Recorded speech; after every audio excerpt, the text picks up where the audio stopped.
에, 오늘 말씀은 누가복음 5장 1절에서 11절 말씀입니다.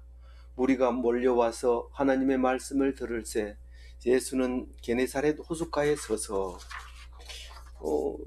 오늘 말씀은 어제 예수님께서 고기 잡는 법을 가르쳐 주려고 무척 애를 쓰지만 사람들이 떼거리로 몰려와서 자꾸 고기를 달라고 하는 모습을 우리가 상상하면서 말씀을 묵상을 했습니다. 이 복음은 고기 잡는 법입니다. 살아남는 법, 구원받는 법이 이 복음입니다.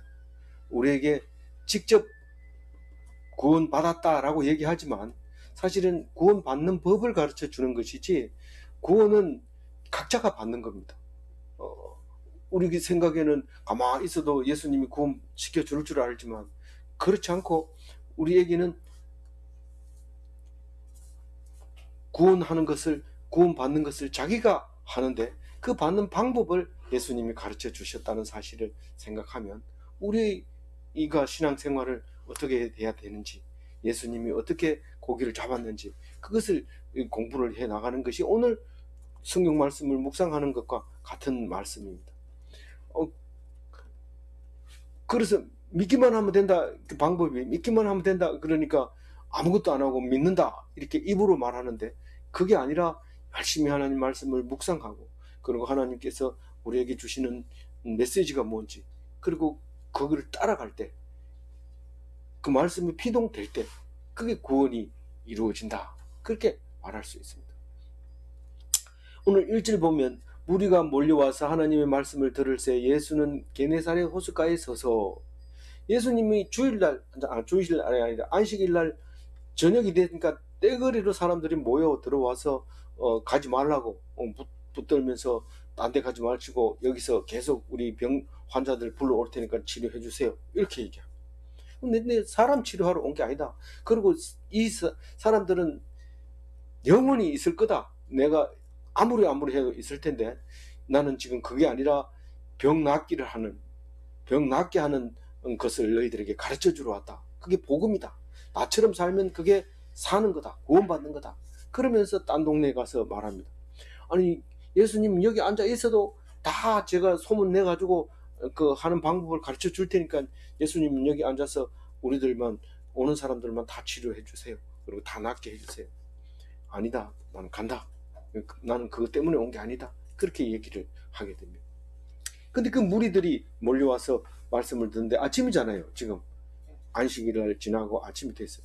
그래서 그 치료를 말씀으로 신약과 구약으로 치료하려고 하는데 이 무리라고 하는 것은 사실은 믿음이 없고 그 먹을 것을 찾는 거다라고 요한복음에서 한번 얘기했죠.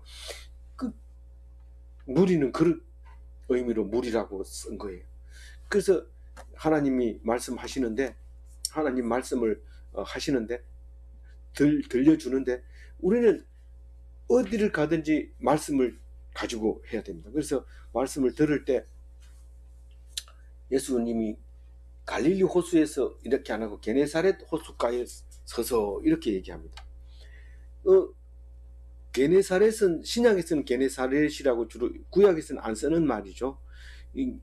그 구약에서는 긴네렛이라고 썼는데 그 수검처럼 생겼다고 이렇게 호리병처럼 이렇게 생겼다고 해서 긴네렛이라는 이름을 불렀고 이 성경에는 안 나오지만 이 암흑기 침묵기 400년 사이에 그 마카비 이 서에 보면 게네사리라고 불렀는데 그거나 마찬가지 소리 이 음사가 이제 좀 다르게 했었기 때문에 그런 거다 이렇게 생각되지만 하여튼 게네사리라고 불렀고 지금 부르고 있는 갈릴리는 이 동그랗게 돌아가면서 동네가 있습니다. 갈릴리 호수를 주변으로. 그래서 갈릴리라는 말을 쓰는데 지금 여기 그 구약 그걸 쓰여질 때 AD 14년부터는 디베랴 바다라고 얘기를 했는데 티베리우스 황제의 이름을 따서 이제 그렇게 디베랴 바다라고 불렀습니다.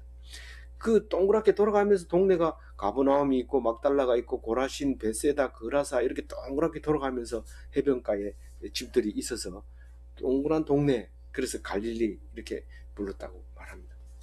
근데 지금 가버나움은 지도상으로 보면 가장 북쪽에 있는데 북쪽에서 약간 서쪽에 있게 되죠. 그래서 거기가 어디라고요? 가버나움 주 사역지가 베드로의 집 있는 곳, 그곳이 이제 그 주 사역지가 되는데 호숫가에 배 두 척이 있는 것을 보시니 이렇게 얘기합니다. 근데 사실은 배가 여러 척이 있을 거라고 봅니다. 왜냐하면 무리들이 몰려올 때 배를 타고 올 수도 있고 많습니다. 그런데 이 누가가 말하고 싶은 것은 두 개밖에 안 보이는 거예요. 나머지는 안 보이는 거예요. 우리가 노아의 홍수 직전에 이야기를 들어보면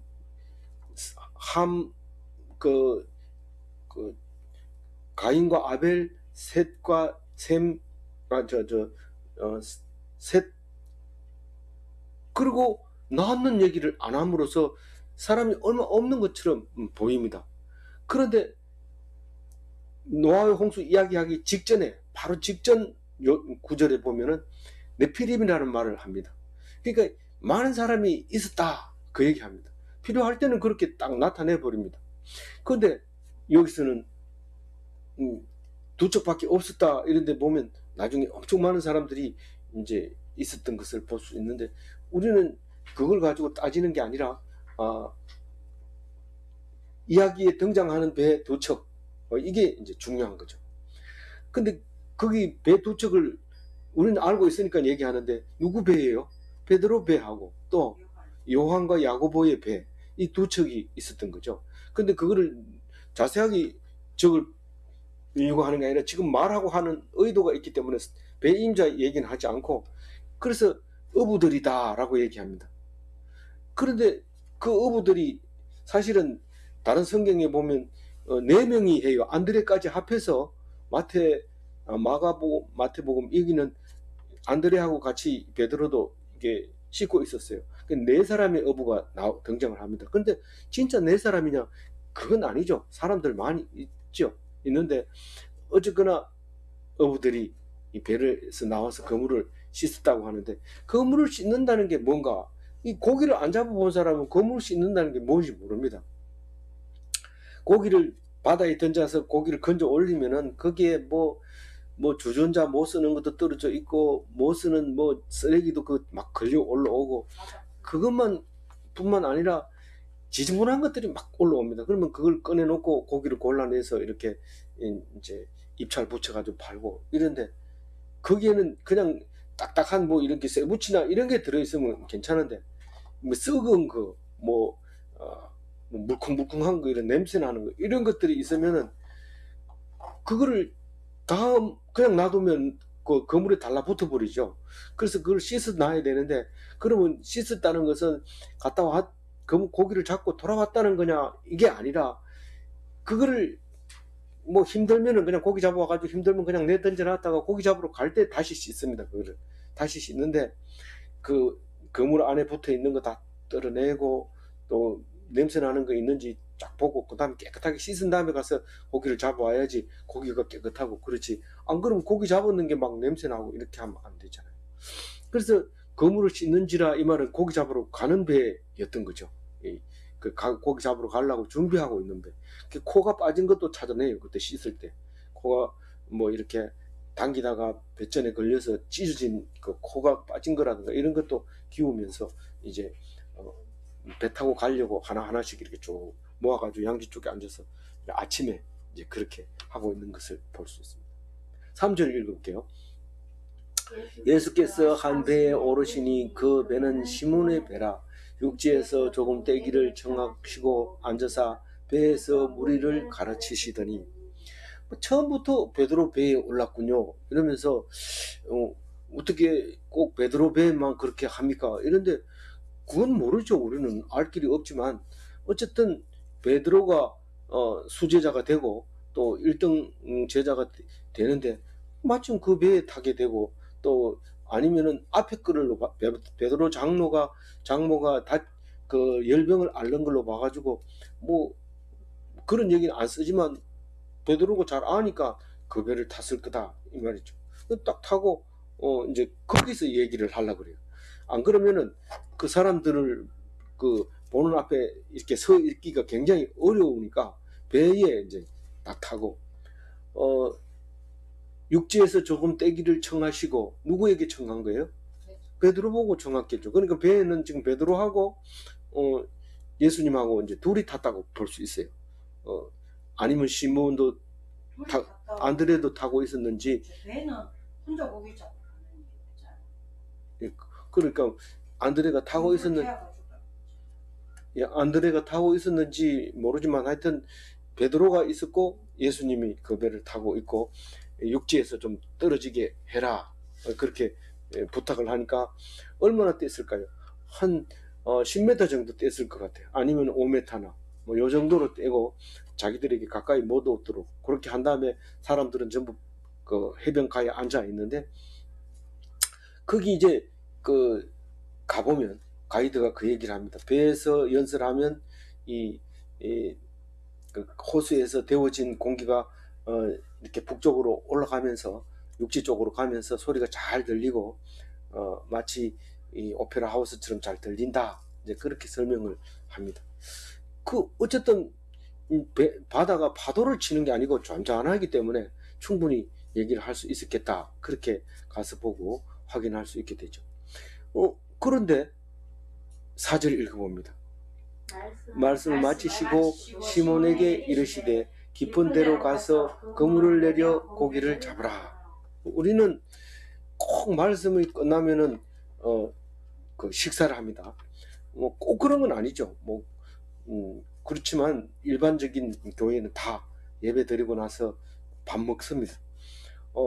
근데 뭐 여기 고기 잡으러 가는 사람들을 앞에서 배를 붙들어 놓고 했는데 안 되잖아요. 그럼 이제 고기를 잡아가지고 잔치를 해야 될 판인데 이제 또 배를 빌려준 시몬 베드로에게 감사의 뜻을 나타내기도 하고 그래서 고기 잡으러 이제 가는 거죠.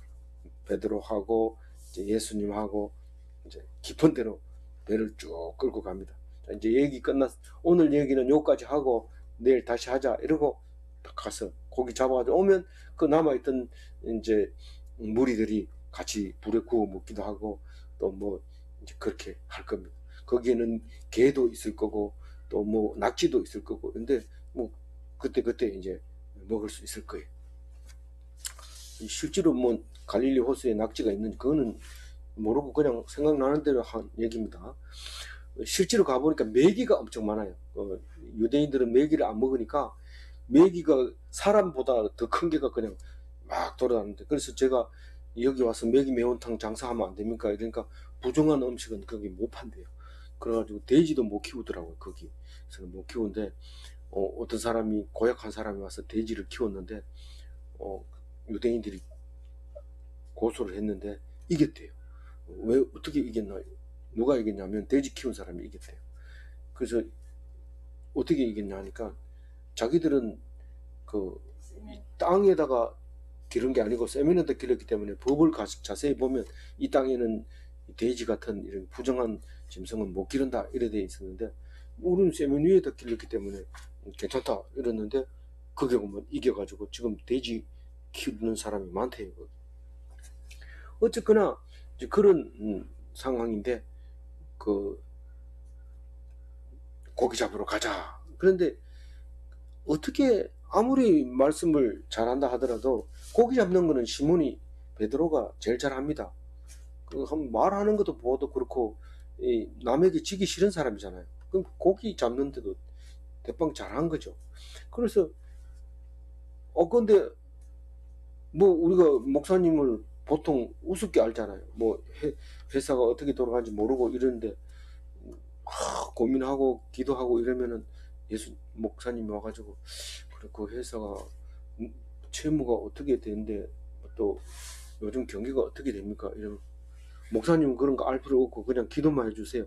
이렇게 얘기하는 거예요. 지금 베드로도 지금 예수님이 말은 잘하고 말씀을 잘 해석하는데 그냥 뭐 그 얘기해줬으면 우리가 알아서 고기 대접하면 먹고 안 그러면 뭐 없으면 그만이고 그렇지 뭐 그 우리 보고 고기 잡는 것까지 이래라 저래라 하나. 그래가지고 합니다. 그러니까 예수가 눈을 탁 째려보는 거죠. 들을래 안 들을래? 5절 읽어봅니다. 시몬 베드로가 선생님 우리 밤새도록 수고하였으되 잡은 것이 없지만은 말씀에 의지해서 지금 베드로가 남이 고기를 이쪽으로 던져라 이렇게 얘기하는 거에 대해서 지금 매우 불쾌하고 자기가 보잘것없는 사람으로 만들어버립니다. 그렇지만 말씀을 들어보는 결과에 이게 지금 고기가 문제가 아니고 믿음이 중요하다는 것을 알게 됐어요.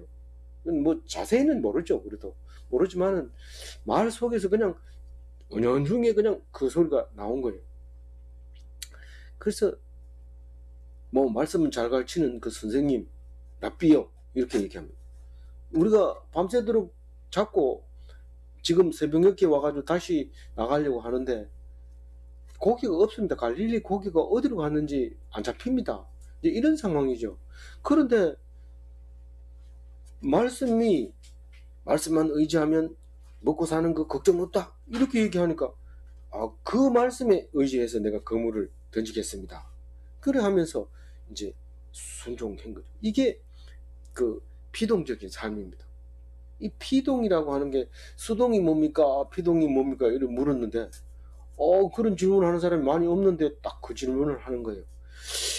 글쎄 분명히 다른데 나는 수동이라는 말을 안 쓰는데 피동이라는 말만 쓰는데 근데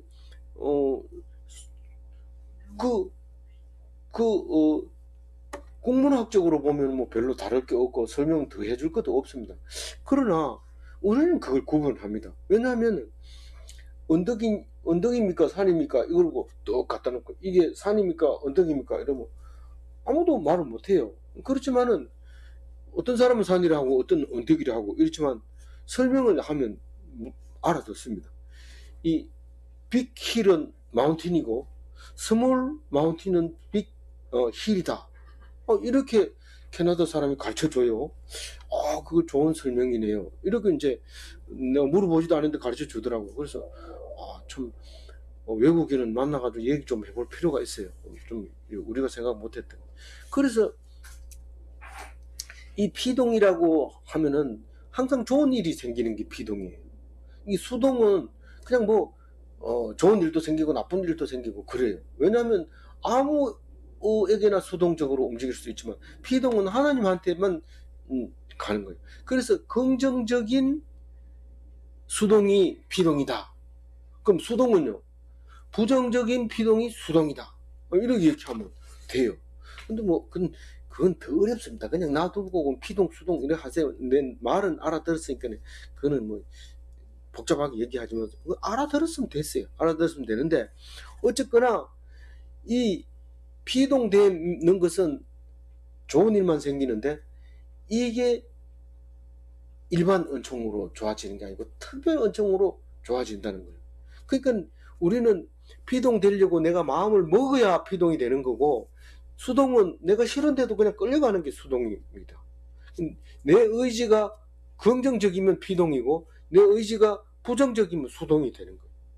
그러니까 수동적으로 하게 되면은 일이 안 돼요. 케세라 세라가 수동이에요. 그렇게 하면 안 되고 나에게 어떤 메시지를 주는가 눈을 불꽃 같은 눈으로 바라보고 오른쪽 이러면 오른쪽 빨리 가고 왼쪽 이러면 왼쪽으로 빨리 이게 피동이지 그게 그냥 뭐 자다 일어나가지고 어디로 가라고요 일로요 이렇게 가다 푹 자빠지고 이러면 그거는 수동이라고 말할 수 있어요.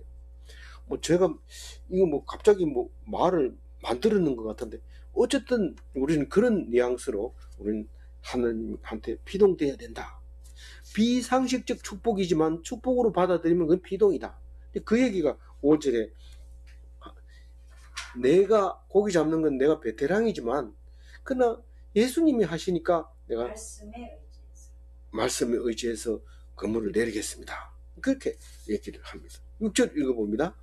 그렇게 하니 고기를 잡은 것이 심이 많아 그물이 찢어지는지라. 이게 간단하게 적었지만 이걸 그림을 그린다든가 영화를 그리려면 돈이 많이 들어요. 왜요?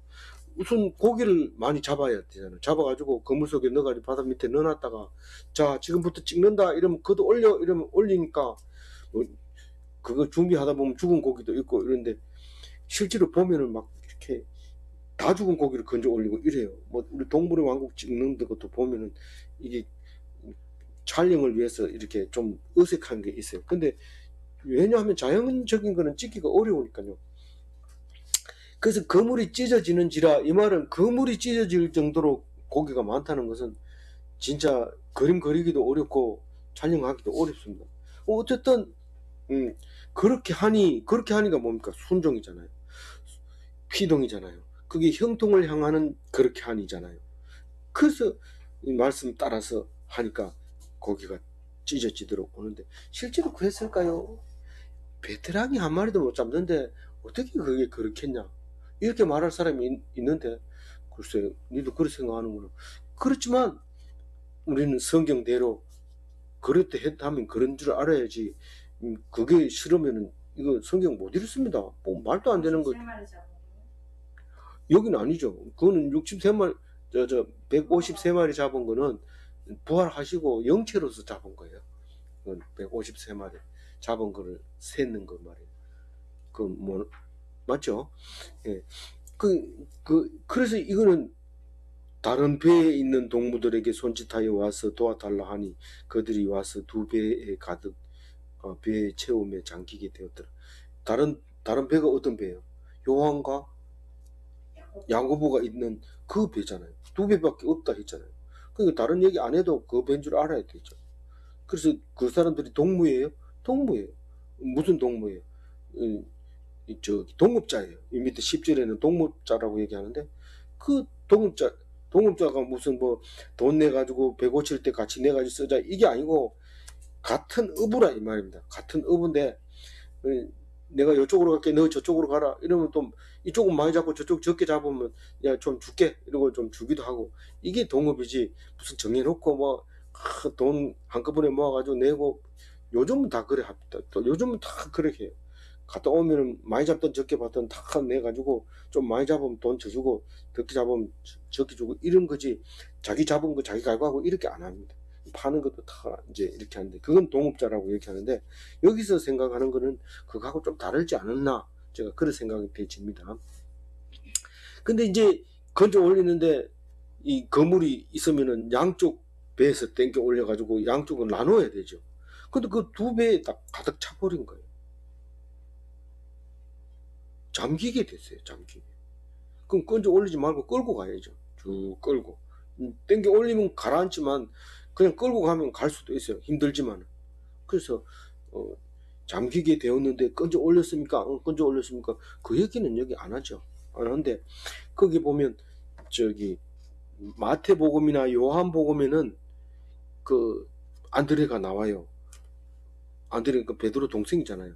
근데 안드레가 하고 둘이 같이 일했다고 나오는데, 왜 누가는 안드레를 싹 빼서, 안드레는 이름 자체가 한번 12제자 이름 나올 때 안드레 딱 나오고 누가는 1절 말 안 합니다. 왜 그랬는지 그건 알 수 없어요. 이 안드레는 원래 세례 요한의 제자였거든요. 세례 요한의 제자의 두 사람이 이 세례 요한이 예수님 제자로 보냅니다. 안드레 말고 누가 가요? 요한. 요한이라는 말은 없지만 요한복음에 안드레 두 사람 중에 한 사람이 안드레였다 이렇게 얘기함으로써 자기가 세례 요한의 제자라는 것을 말하고 있는 거죠. 사도 요한과 안드레가 세례 요한의 제자였다라고 요한복음에 그렇게 얘기를 하고 있어요.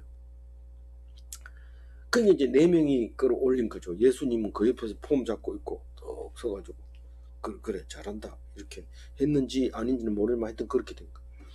그래서 아니면 예수님 내려오세요 이래놓고 깊은 데로 갔는지 그건 몰라요. 8절 읽어볼게요. 베드로가 이를 보고 예수의 무릎 앞에 엎드려 주여 나를 떠나소서 나는 죄인이로소이다 하니, 이 베드로가 그런 일을 보면서 뭐 되겠나 이러면서 딴 데 쳐다보면서 그냥 던져봐라, 한번 던지라 하니까 던져봐라, 던져놓고 이렇게 건져 올려보고 업제 가자 이렇게 하려고 그랬는데 이게 아니거든요. 근데 자기도 못 본 이게 희한한 일을 보게 되잖아요. 그러니까 깜짝 놀래요. 그래서 자기를 떠나라고 하는 건데, 이 사람은 좀 얘기를 과격하게 해요, 다른 사람보다. 그렇지만 어쨌거나 이게 놀래가지고 중압감 때문에 거절하고 있는 거예요. 죄인이라고 거절하는 데가 여러 군데 있지만은 이사야도 명령을 받았을 때 거절합니다. 입술이 부정하니. 예, 6장 5절 한번, 이사야 6장 5절 한번 같이 읽어볼게요. 그때에 내가 말하되 화로다 나의 나는 입술이 부정한 사람이요 나는 입술이 부정한 백성 중에 거주하면서 만군의 여호와이신 왕을 배웠음이로다 하였다. 이 이사야가 처음 하나님을 만날 때 천사 계시를 통해서 만나게 됩니다. 딱 보고 나서는 뭔지 몰랐는데 하나님이라는 걸 알게 되고 깜짝 놀래가지고, 나는 말로서는 도저히 할 수 없는데 부정한 말을 하는데 나를 보고 그런 말을 하라 그러면 안 된다 이러고 막 가슴을 치면서 본인이 놀래버린 거예요. 원체 그렇게 힘이 그렇죠. 우리 사울 왕도 부름 받았을 때 그랬고, 또 기드온도 그렇게 하나님이 부름을 받았을 때 그렇게 겸손하게 난 안 된다 이러고 막 이러는 것처럼 그래 말을 하고 있는 거죠. 떠나달라는 거예요. 나는 흠이 많고 부족하고 감당할 수 없습니다. 말씀만 들어도 감동인데 이거 뭐 현 직업에까지 와가지고 이렇게 그 권위를 세우면 그건 어떻게 합니까? 그러니까 자기는 고기 잡는 데서 최고의 권위를 가지고 있었는데 예수님이 그 위에 탁 권위에 올라가게 되는, 상위 권위에 올라가게 될 때 그냥 제가 제자하면 안 되겠어요 이게 아니라 무릎을 팍 꿇고 100% 복종하는 얘기를 하고 있습니다. 그러니까 주인으로 삼겠다는 겁니다. 그래서 실제로 제일 먼저 했기도 하지만 제일 먼저 고백하고 제일 훌륭한 제자가 되는 거죠. 고기 잡는 주제에 뭘 했겠냐? 고기 어부도 베드로전서 베드로후서 썼어요. 그리고 그 동업자인 요한은 요한복음 썼죠. 요한 1, 2, 3서 썼죠. 요한계시록 썼죠. 그보다 더 잘하는 사람 어디 있어요? 야고보는요, 아예 말씀에 피동돼가지고 첫 번째로 칼로 죽일 때 죽임을 당한 사람이잖아요. 예수 닮은 사람이잖아요. 사실은 야고보가 최고죠. 최고 잘한 거죠. 이 요한 같은 사람들은 나이가 어려놓으니까 숨어가지고 다니면서 그걸 일일이 적어서 우리에게 큰 은혜를 줬지만 사실 야고보는 우리에게 은혜 주지는 못했어요. 그러나 예수님 닮은 것은 야고보가 제일 많이 닮은 거죠. 그래서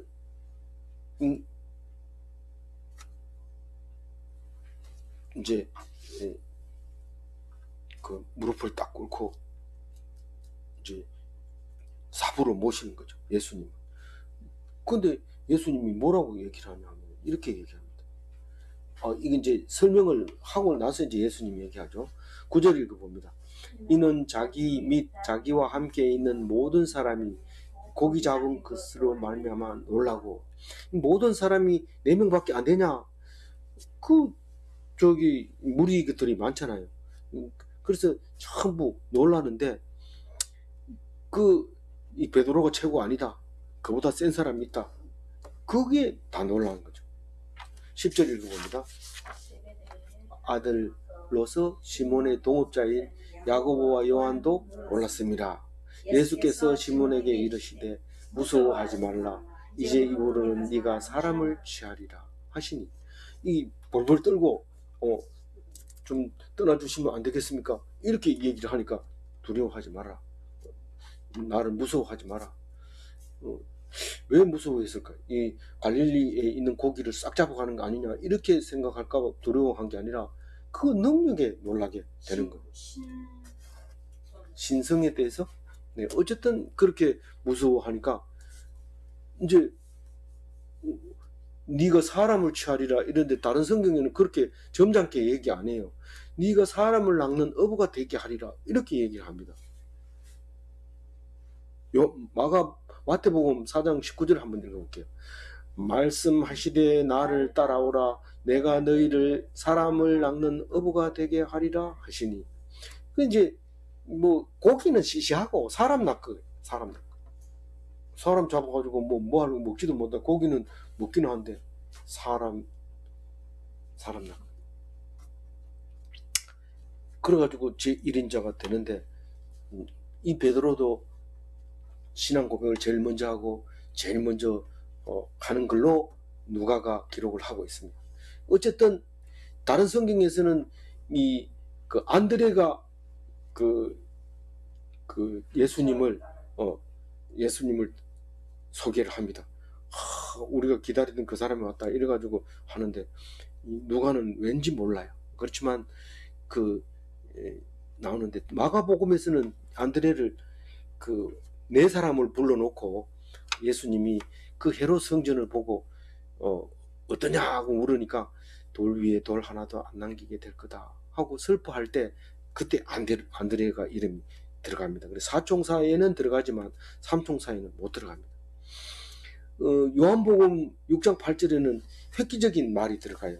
요한은 안드레를 선명하게 그림을 그리는데 오병이어 너희들에게 가진 것이 뭐가 있느냐 이랬을 때 보리떡 5개와 물고기 2마리를 어린아이한테서 얻었는지 받았는지 뺏었는지 그건 모르지만 그걸 들고 예수님한테 와서 보리떡 5개와 물고기 2마리가 있는데요.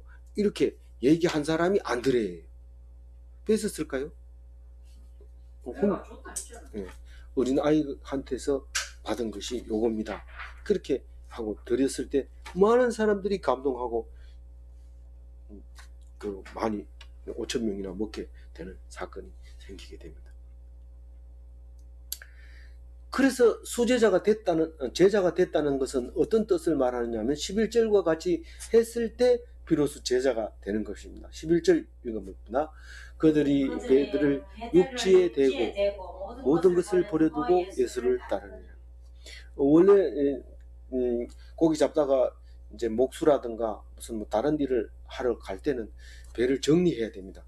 배를 누가 살래? 그리고 뭐 형편이 안 되면 매달 얼마씩 내라.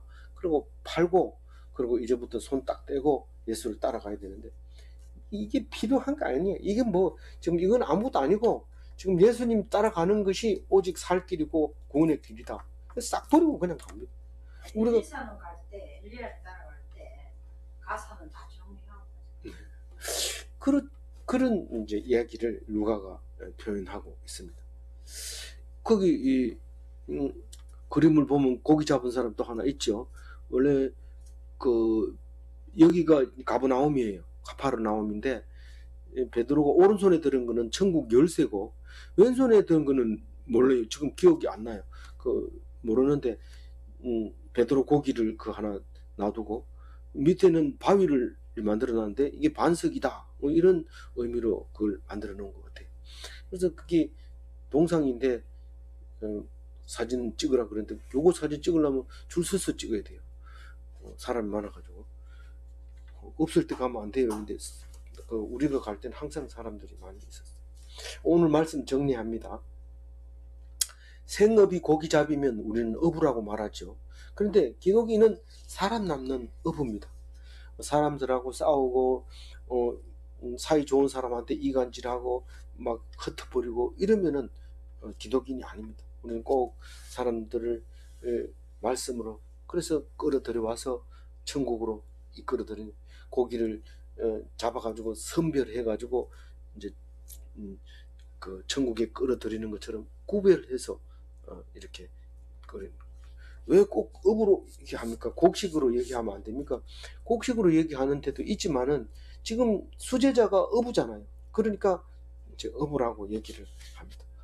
거물을 건져 올려서 좋은 고기와 나쁜 고기를 분리해서 경매에 넘기는 그런 어부를 생각하면서 우리가 늘 사람 잡는 어부가 되기를 바랍니다. 네, 기도하겠습니다. 하나님 감사합니다. 오늘 고기 잡는 어부에서 사람 낚는 기독인으로 만들어주신 예수님, 우리는 알고 있지만 그러나 그 방법을 제대로 배우지 못해서 자꾸 생업으로 돌아가고 하나님을 떠납니다. 수제자 베드로도 예수님이 십자가에 돌아가실 때 고기 잡으러 가자 하고 되돌아온 것을 기억합니다. 우리가 모든 것을 버려두고 갔지만은, 그러나 되돌아올 수도 없을 텐데 그래도 남은 것은 세상에서 배운 기술밖에 없다. 그러고 돌아온 것을 생각하면 예수님은 그때도 살아오셔서 다시 고기를 잡아주시고 구워주시고 먹여주면서 오직 나를 믿으라, 그게 구원의 길이라고 얘기할 때 하나님 나를 선택해 주시고 나를 믿는 백성 삼아 주신 것 감사합니다. 이 말씀 떠나지 않고 오직 구원받는 길로 걸어가는, 그래서 많은 사람들에게 복음을 전파하는 사람 남는 어부가 되게 하여 주옵소서. 감사하옵고 우리 주 예수 그리스도 이름으로 기도 올리옵나이다.